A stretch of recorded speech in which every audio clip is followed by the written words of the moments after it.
সকাল বন্ধুরা, কেমন আছো সবাই? আশা করছি ভালো আছো। আর সেটাই কামনা করি ভগবানের কাছে তোমরা যেন সবাই ভালো থাকো। আমরাও ভালো আছি বড়দের আশীর্বাদে ও ছোটদের ভালোবাসায়। তো আজ হচ্ছে রবিবার, মানে আমি সারাদিন ফ্রি বলতে ওই আর কি, আজ আমার টিউশন নেই, এই জন্য বলছিলাম আজ আমি ফ্রি। যেহেতু আজ ফ্রি, তাই রান্নাঘরটাকে ভাবলাম একটু ভালোবেসে পরিষ্কার করে নেওয়া যায়। আর যেই ভাবনা সেই কাজ, কোমর বেঁধে লেগে পড়লাম কাজে। তো মডুলার কিচেন নেই বলে কি পরিষ্কার করবো না, এটা আবার হয় নাকি? যাই হোক, যা বলছিলাম আর কি, প্রথমে আমি গ্যাসটা পরিষ্কার করলাম, তারপর ধরলাম ফিল্টারটাকে। আজ আমি আছি আর আমার দুটো হাত আছে, বাস, আর কিছু লাগবে না বললেও ভুল। আর যেটা লাগবে সেটা হলো জল, কারণ জল ছাড়া তো আর কিছুই পরিষ্কার করতে পারবো না। তো প্রথম কথাটা কিন্তু আমি ভুল বললাম, তাই জন্য আবার শুধরে নিলাম। তো এদিকে আমি ফিল্টারটা পরিষ্কার করে নিচ্ছি। তো ফিল্টার কিন্তু আমাদের কয়েকদিন পর পরই পরিষ্কার করতে হয়। আমাদের এখানে যে সাপ্লাইয়ের জলটা আসে সেটাতে অনেক আয়রন, তাই কিছুদিন বাদে বাদে পরিষ্কার করতে হয়। গ্যাসের বার্নারগুলোকেও নিয়ে আসলাম, এগুলোকেও পরিষ্কার করে নেব। এগুলো আর বাদ যাবে কেন? সাপ্লাইও চলে আসলো, জল থাকতে কাজগুলো করে নিতে পারলেই হয়। কারণ আমাদের আর জলের অন্য কোনো সুবিধা নেই, একমাত্র সাপ্লাইটার উপরেই ভরসা। সেই জন্য তাড়াহুড়ো করছি যে জল থাকতে যেন আমি কাজগুলো সেরে নিতে পারি। ভাবছিলাম রান্নাঘরটাকে একটু নতুনত্বের ছোঁয়া দেব, দেখি কতটুকু কি করতে পারি। আশা করছি 1 বছরের ভিতরে আমি আমার কিচেনটাকে মনের মতো করে সাজিয়ে নেব। সবটা তো আমি একেবারে করতে পারবো না, আস্তে আস্তে করতে হবে। দেখি তোমাদের আশীর্বাদে কতটুকু চেঞ্জ করতে পারি আমি আমার রান্নাঘরটাকে। ভালোবেসে কাজ করলে আর একটু বুদ্ধি খাটিয়ে কাজ করলে কোনো কাজই বিরক্তিকর লাগে না, বরং ভালোই লাগে। মডুলার কিচেন নেই তো কি হয়েছে, কিচেন তো আছে। ভাঙাচোরা টিন মাটি যার যেমনই কিচেন থাকুক না কেন, কিচেনটাকে ক্লিন রাখাটাই বড় বিষয়। কারণ রান্নাঘরেই মা অন্নপূর্ণার বাস, সেই জন্য কিচেনটাকে কিন্তু নোংরা করে রাখা যাবে না, মা অন্নপূর্ণা রুষ্ট হয়ে যাবেন। তো সেই জন্য কিন্তু আমরা মহিলারা সবসময় কিন্তু রান্নাঘরটাকে পরিষ্কার করে রাখার চেষ্টা করি। আমিও আমার ভাঙা টিনের মডুলার কিচেনটাকে ভালোভাবে ক্লিন করি সপ্তাহে 1 দিন। আমার কাছে আমার ভাঙাচোরা টিনের রান্নাঘরটাই মডুলার কিচেন। নিজের যদি ভাঙাচোরাই বলো আর ভালোই বলো, নিজেরটা কিন্তু নিজেরই। অন্যের জিনিস যতই দামি হোক সেটা কিন্তু কখনোই তোমার না, তাই নিজের যা আছে তাই নিয়েই সন্তুষ্ট থাকাটা অনেকটাই গুরুত্বপূর্ণ। কিচেনের জন্য আস্তে আস্তে করে অল্প অল্প জিনিস কিনছিলাম, আরও কিনবো ভেবেছিলাম। আর যেগুলো কিনেছি সেগুলো কিন্তু আমি ইউজ করিনি বন্ধুরা। ভেবেছিলাম যেদিন সুন্দর একটা রান্নাঘর হবে আমার, সেই দিনই সবগুলা জিনিস দিয়ে রান্নাঘরটাকে সাজাবো। তার হলো কই, তাই ভেবেছি আজকেই জিনিসগুলো নামিয়ে মনের মতো করে একটু সাজিয়ে নেব। পরে কি করতে পারবো না পারবো সেটা নিয়ে আর ভাবি না, সব সময়ের উপরেই ছেড়ে দিয়েছি।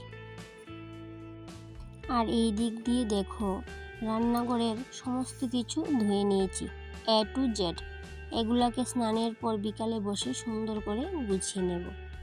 ভাবছিলাম কিছু জিনিস গুছিয়ে রেখে দেব, সেগুলাকে আর রান্নাঘরে রাখবো না। কেন কি সেগুলা দরকার লাগে না, তাই তুলে রেখে দেব। শুধু শুধু রান্নাঘরে রেখে জিনিসগুলোকে নোংরা করে লাভ কি? সেই আবার আমাকে পরিষ্কার করতে হয় শুধু শুধু। সেই জন্য জিনিসগুলোকে গুছিয়ে রেখে দেব। তো এদিকে আমি স্নান টান সেরে চলে আসলাম, এখন একটু সাজুগুজু করে নেব। শুধু কি রান্নাঘরকে সাজালে চলবে, নিজেকেও তো একটু সময় দিতে হবে, তাই না? আমি স্নান সারতে সারতে ওই 4টাই মতো বেজে গেছিলো। ভেজা চুলগুলো বেঁধে নিলাম, কারণ কি সিঁদুর পরতে হবে, কারণ চুল ছেড়ে তো আর সিঁদুর পরা যায় না, সেই জন্য। তো ভেজা চুলগুলোকে আমি পরে শুকিয়ে নেব, এখন এইভাবে আমি বেঁধে রেখে দেব। কারণ কি আজকে রথযাত্রা, একটু পর রথ চলে আসবে রাস্তায়, তো রথের দড়ি টান দিতে হবে। ছেলেও বলছিল মা চলো চলো, তো আমি ভাবছিলাম কাজগুলো সেরে নিই, আর যেই বাসনপত্রগুলো ধুয়েছিলাম সেগুলোকে একটু গুছিয়ে তারপর ছেলেকে নিয়ে যাব রাস্তায় রথ দেখতে, রথের দড়ি টান দিব। তো এটাই কিন্তু বছরে একবার আনন্দ যে রথযাত্রাতে রথের দড়ি টান দিতে পারবো, সেটাও কিন্তু অনেকটাই সৌভাগ্য। তো সেই জন্য তাড়াহুড়া করে আমি বাসনপত্রগুলোকে মুছে নিচ্ছি। আজকে তো সন্ধে হয়ে এলো, রথ আসতে আসতেও সন্ধে হয়ে গেল। তো এইদিকে তো আজকে আমি আর রান্নাঘরটা গুছাতে পারবো না। তো আমাকে রান্নাঘর গুছাতে গুছাতে সেই কালকে রাতেও গুছাতে পারবো না, কারণ ছেলের এক্সাম চলছে, তো ওকে নিয়ে রাতে পড়াতে বসতে হবে। তো সেই জন্য রাতে আর রান্নাঘরটা গুছানো হয়ে ওঠেনি। তো পরদিন সকালে চলে আসলাম আবার হাতুড়ি লুয়া নিয়ে রান্নাঘরে। ভাবছিলাম বেসিনটা এমনি খালি আছে, তো ওটাকে একটা কাপড় দিয়ে এভাবে করে দিয়ে দিই, ভালো লাগবে হয়তো বা। তো সেই জন্য সকাল সকাল আমি কী করলাম, হাতুড়ি লুয়া নিয়ে সোজা চলে আসলাম রান্নাঘরে। তো আমি দেখছিলাম যে কীরকম লাগে, ভালো লাগবে কি না বুঝতে পারছি না, তবুও যাই হোক মনে হচ্ছে ভালো লাগবে। সেই জন্য আমি একটা কাপড় নিয়ে এইভাবে করে লুয়া মেরে সবটাকে ঘুরিয়ে দিয়ে দিলাম বেসিনটাকে। এতদিন তো এটা খালি ছিল, আমার কাছে মনে হচ্ছিল যে ভালো লাগছিল না। তো কবে থেকেই ভাবছিলাম যে এরকম করে একটা কাপড় দিয়ে দেব। তো আজকে আমি সকাল সকাল চলে আসলাম, এইভাবে করে আমি কাপড়টা দিয়ে দিলাম। কীরকম লাগলো অবশ্যই কমেন্টে জানিও বন্ধুরা। আমরা মহিলারা কিন্তু সব কাজই পারি, হাতুড়ি বলো, দা বলো, কুদাল বলো, টুকিটাকি সব কিছু একটু একটু করে নিতে পারি। তো রান্নাঘরের তাগিদে কিন্তু সেই কাজটাও কিন্তু আমার করা হয়ে গেল, হাতুড়ি নিয়েও চলে আসলাম, হাতুড়ির কাজও করতে হলো। আর এই দিক দিয়ে এই র্যাকটাকে ভাবছিলাম কি দিয়ে সাজানো যায়, বলতে ভালো লাগছিল না এমনিতে খালি খালি। তো একটা কাগজ এইভাবে করে পেতে দিয়েছিলাম, তারপরে জিনিসপত্রগুলোকে আমি গুছিয়ে নিচ্ছিলাম। তো তোমাদের কেমন লাগলো অবশ্যই কমেন্টে জানিও। আর আমার ব্লগ বা ভিডিও বলে যাই বলো, তোমাদের কাছে যদি ভালো লেগে থাকে তো অবশ্যই লাইক কমেন্ট শেয়ার করে পাশে থেকো। আর সবাইকে পাশে থাকার আমন্ত্রণ রয়েই গেল। তো শেষ পর্যন্ত কিন্তু তোমরা ভিডিওটা কন্টিনিউ করে যাবে, আর দেখবে আমি যে রান্নাঘরটাকে আজকে গুছিয়েছি কেমন লেগেছে অবশ্যই কমেন্টে জানাবে। তো সেই অপেক্ষায় কিন্তু আমি রইলাম, তোমরা কমেন্টে আমাকে জানাবে। তো এইদিকে দেখো অনেকগুলা কাপ, তো আমি সেইগুলা কাপগুলোকেও গুছাইনি, এমনিতেই রেখে দিয়েছি, যে এতগুলা কাপ কিন্তু আমাদের লাগে না। তো ভাবছিলাম এই কাপগুলোকে আমি গুছিয়ে নেব। তো আজকে আপাতত আমি রেখে দিয়েছি রান্নাঘরেই, সামনের দিন আমি ভাবছিলাম এগুলোকে গুছিয়ে রেখে দেবো, কারণ এত কাপ প্লেট তো দরকার নেই, আমরা তো মানুষ দুইজন, তো সেই জন্য গুছিয়ে রেখে দেবো। তো এই দিক দিয়ে আমার শখের জিনিসগুলোকে আমি নামিয়ে নিয়েছি একটা একটা করে। আর এই যে কৌটোগুলো দেখতে পাচ্ছ, এই কৌটোগুলো কিন্তু আমার একটা শখের কৌটো। তো খুবই ভালো লাগে, ভেবেছিলাম যে রান্নাঘর যখন ঠিক করব তখনই কিন্তু এগুলোকে আমি নামাবো।